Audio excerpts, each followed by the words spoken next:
Halo Cineklip, balik lagi di Cinelist bareng gue Rashid Hari. Kalau kemarin gue udah bahas soal 10 film horor pendek internasional ya, luar negeri yang patut kalian tonton, kali ini gue juga bakal kasih 10 film horor pendek tapi versi lokal, versi Indonesia. Dan seperti biasa, ini semua filmnya bisa kalian tonton secara free di internet. Nanti bisa kalian cek linknya di deskripsi. Dan seperti biasa, ini list bukan disusun berdasarkan yang terbaik atau yang terburuk, no.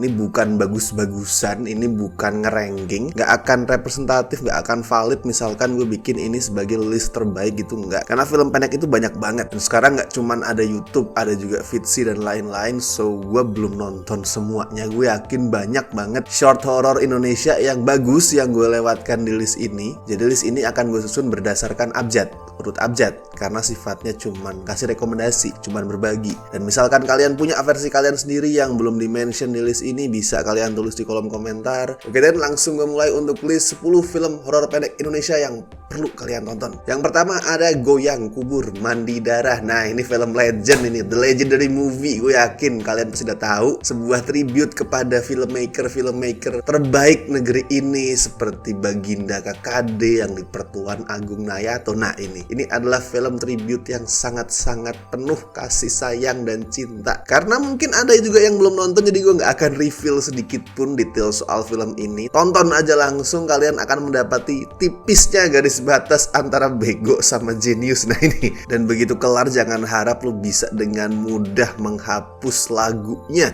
lagu Goyang Kubur Mandi Darah dari kepala lu. Itu bakal nempel terus sampai besok. Terus berikutnya ada Grave Torture alias Siksa Kubur bikinannya Joko Anwar. Ini gue yakin juga mayoritas dari kalian pasti udah nonton. Makanya gue sempet ragu, sempet mikir-mikir buat masukin Grave Torture di sini. Tapi kalau nggak dimasukin kok ya ada yang ganjel gitu. Karena gue bikin list soal short horror yang keren, tapi kok nggak ada Grave Torture, nggak ada filmnya Joko Anwar tuh. Seperti ada yang kurang. Ini dibikin jauh sebelum Joko Anwar tuh merilis Pengabdi Setan, tapi udah kelihatan di situ kehebatan dia untuk bermain-main di horor, kehebatan dia membangun atmosfer, dan endingnya tuh ngasih lihat nih. Bahkan di film pendek pun karya seorang Joko Anwar selalu memancing diskusi. BTW ada yang tahu ini pemeran pocongnya, pemeran bapak pocong ini siapa? Next ada The Host. Ini adalah film pendek hitam putih bercerita tentang maling yang berusaha masuk ke sebuah rumah, ya untuk maling ya, bukan buat silaturahmi pasti. Buat maling ke sebuah rumah tapi malah kena apes di situ. Simple banget sebenarnya, dan di luar pemakaian warna terus identitas protagonisnya yang seorang maling sebenarnya nggak menawarkan banyak hal segar buat urusan konsep. Tapi cara film ini buat neror itu oke. Atmosfernya tuh claustrophobic, yang itu berhasil dibangun karena tadi pemakaian warnanya sama pemakaian setting yang sempit. Udah gelap ruangannya, sempit pula, itu sesek banget rasanya pas nonton. Jump scare-nya juga efektif. Terus satu yang gue suka adalah gimana di satu momen film ini berhasil memancing kengerian cuman dengan siluet. Berikutnya ada Jurik. Soalnya Jurik ini adalah bikinan idola kalian semua, yaitu Bapak Arya. Gue gak bilang sama dia mau masukin film ini.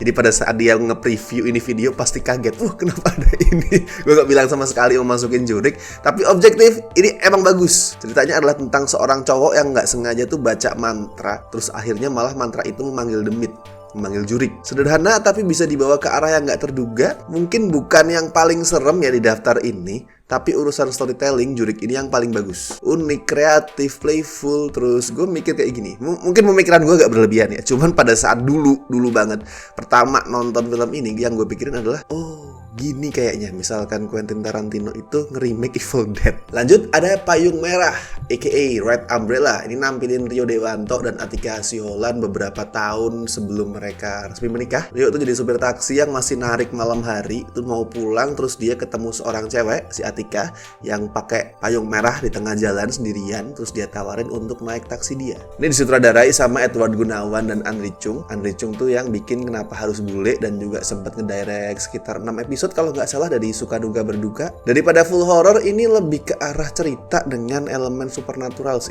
Jadi yang dihasilkan itu bukan takut, tapi perasaan bittersweet. Ada kepahitan gitu yang muncul dari sebuah tragedi, tapi gue juga tersentuh di satu sisi. Gimana kemunculan sosok hantu nih yang biasanya tuh digambarkan sebagai sumber teror, sumber ketakutan, di sini tuh malah membangkitkan kehangatan, kebaikan, kepedulian, dan cinta dari karakternya, dari orang yang didatangin. Berikutnya ada Sebelum 7 Hari. Ceritanya adalah soal kedatangan dua bocah dan emaknya buat melayat nenek mereka yang baru meninggal, dan dari situ, pas bermalam di situ, kedua bocah tadi mulai mengalami peristiwa-peristiwa yang serem. Acting bocah-bocahnya bagus, terus production value-nya juga oke banget production value-nya. Saking oke-nya nih sampai kerasa kayak ngeliat sebuah potongan dari film panjang ya. Dari cara neror dan alur sebenarnya generik sih, termasuknya generik. Tapi yang bikin film ini pantas untuk di-mention adalah endingnya. Endingnya tuh ngasih perspektif yang berbeda buat fenomena penampakan orang meninggal. Perspektif yang lebih heartful, perspektif yang lebih dekat dengan hal-hal berbau kultural lah. Terus ada Singsot. Buat yang belum tahu, buat yang tidak bisa berbahasa Jawa, Singsot itu artinya adalah bersiul. Ceritanya adalah seorang bocah yang ketagihan bersiul ya. Dia ketagihan bersiul soalnya baru diajarin sama kakeknya buat nyiulin burung. Terus habis itu dia jadi ketagihan tuh, jadi siul-siul terus. Padahal udah dimarahin sama neneknya. Diingetin, kalau kamu siul habis maghrib itu kamu bakal dapat mimpi buruk. Nah, tapi si bocah tidak peduli pada omongan neneknya. Singsot ini satu lagi contoh ya gimana karya-karya dari Rafa Chana tuh selalu bisa menghadirkan sesuatu yang kental elemen kultural, bisa menggali hal-hal berbau budaya dengan dalam tapi tetap kerasa ringan, kerasa relatable, playful, gak terlalu serius banget, gak sok-sokan kerasa berat. Dan mereka jeli memanfaatkan kesederhanaan buat menghadirkan sesuatu yang menarik, apapun genrenya. Terus ada Taksi. Ini salah satu segmen sebenarnya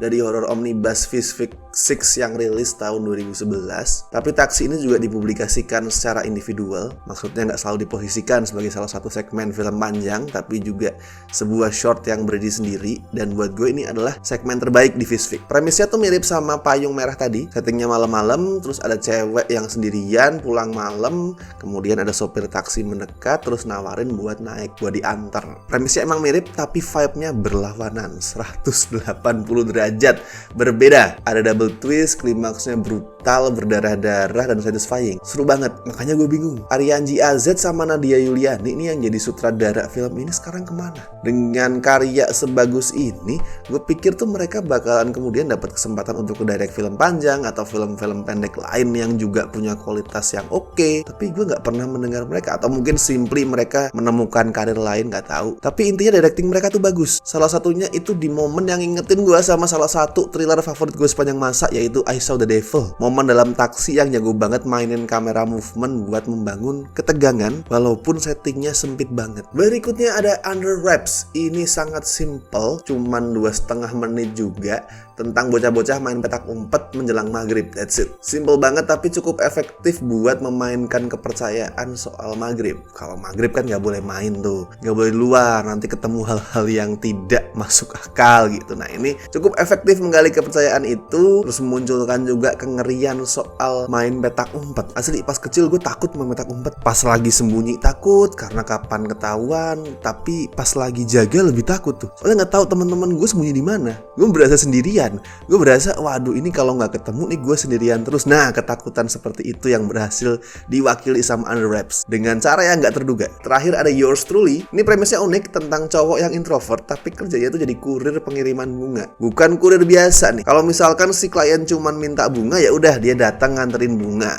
Tapi kalau kliennya minta lagu gitu misal, ya dia datang bawa bunga sambil nyanyi. Itu sesuatu yang sangat tidak introvert. Tapi dia sengaja melakukan itu buat melatih social skill dia, sampai akhirnya dia ketemu dengan seorang cewek yang dia suka. Dan dari situlah filmnya mulai secara perlahan itu bergerak ke arah yang lebih kelam. Ini film gak ada hantunya, karena formatnya adalah psychological horror, horror psikologis. Dimulai dari drama, terus berubah jadi romance yang canggung, sebelum dibawa ke arah yang lebih gelap, lebih brutal di bagian akhirnya. Gue gak akan spoiler, tapi film ini ngingetin ke salah satu film pendek Indonesia juga yang sangat legend, dan saking legendnya itu sampai diadaptasi jadi film panjang. Oke, itu tadi adalah rekomendasi gue untuk 10 film horor pendek Indonesia yang perlu kalian tonton. Sekali lagi, terus ini gue yakin belum merepresentasikan semua selera kalian, belum mewakili semua horor yang ada di YouTube atau di platform internet manapun. So kalau misalkan kalian punya rekomendasi yang lain, bisa segera tuliskan di kolom komentar, kasih juga linknya biar kita saling berbagi dan bisa saling nonton. Dan jangan lupa lupa juga like video ini, subscribe, dan misalkan kalian pengen membantu kami di Cinecrip dengan memberikan donasi seikhlasnya, bisa klik tombol super thanks di bawah. Gue Rashid Hari, see you in the next video.